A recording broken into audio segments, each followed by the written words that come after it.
Welcome to another science exploration. Today, we're going to explore about how hydroelectricity is generated and its energy conversion. I am absolutely thrilled you're joining us for this explainer because, well, this is an everyday miracle of engineering that we totally take for granted. We literally just flip a switch and the lights come on. But the incredible journey of water that makes that happen, it's absolutely fascinating. Just to give you a quick sense of scale here, hydroelectric power supplies a massive chunk of the world's renewable energy. But what's truly mind-blowing is the sheer size of the equipment hidden deep inside these facilities. Like the water turbines inside these dams, they can weigh hundreds of tons. That is an unbelievable amount of heavy machinery, and it's being spun entirely by the raw, natural force of water. Crazy, right? What is a dam? Let's establish the basic foundation. So, at its core, hydroelectricity is simply electricity that's produced using moving water. That's it. We are essentially harnessing the sheer power of water in continuous motion.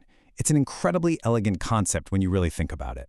A dam itself acts as this massive physical barrier built straight across a river, and its job is basically threefold. First, it stores water. Second, it controls the flow of that water, and ultimately, it uses that control to generate electricity. By holding back a rushing river, we are essentially setting up a giant natural battery of potential energy. Moving on to the main parts of dams, let's break down the anatomy. You can think of these individual components as a single, highly coordinated team. So, we start with the dam holding back the river to form the reservoir. That's the large, stored water area up at the top. When that water is released, it shoots down the penstock, which is basically a massive pipe carrying water downward. The force of this flowing water then hits the turbine, causing it to spin incredibly fast. This spinning motion directly drives the generator, and boom, that is where the electricity is actually produced. From there, the transformer steps in to increase the voltage, and the power lines carry that high-voltage electricity over super long distances, right to our homes. Every single part has a very specific, absolutely vital role. Next up, the step-by-step working. Let's trace the actual journey of the water. Okay, let's dive into this perfect sequence. Step 1. The journey starts with water stored securely high up in the reservoir, just packed with gravitational potential energy.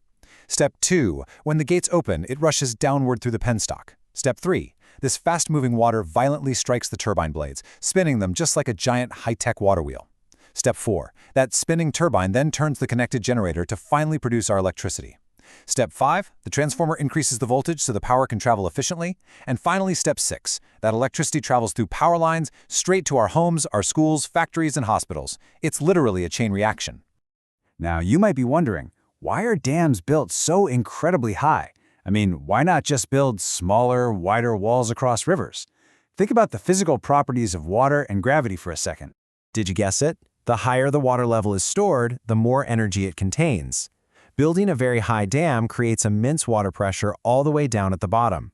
When that water is released from a massive height, gravity pulls it down violently, resulting in much faster flowing water. And faster water strikes the blades harder, which means more turbine power. Obviously, more turbine power directly translates to more electricity generation. So yeah, we build them tall to absolutely maximize the effects of gravity. Which brings us to the energy conversion flow, the invisible physics behind it all. And this brilliantly illustrates how it's just one continuous energy transformation. We start with potential energy, right? It's stored simply because the water is sitting up high. As it falls, it becomes kinetic energy, the energy of motion. When that kinetic energy slams into the turbine, it transforms into mechanical energy, as that massive turbine spins. Finally, the generator takes that mechanical spinning energy and converts it into electrical energy. So it goes from potential to kinetic to mechanical and finally to electrical.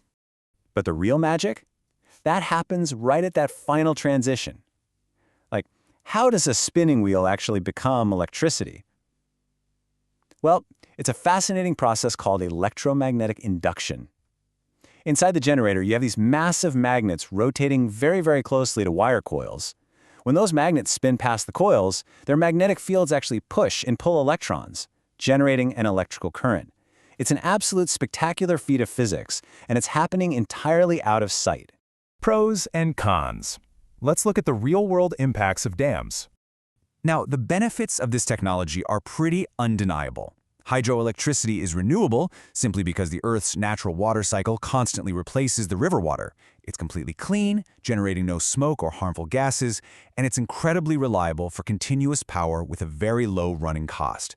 However, we have to look at the other side because the drawbacks are equally significant. Initial construction is astronomically expensive, costing billions of dollars.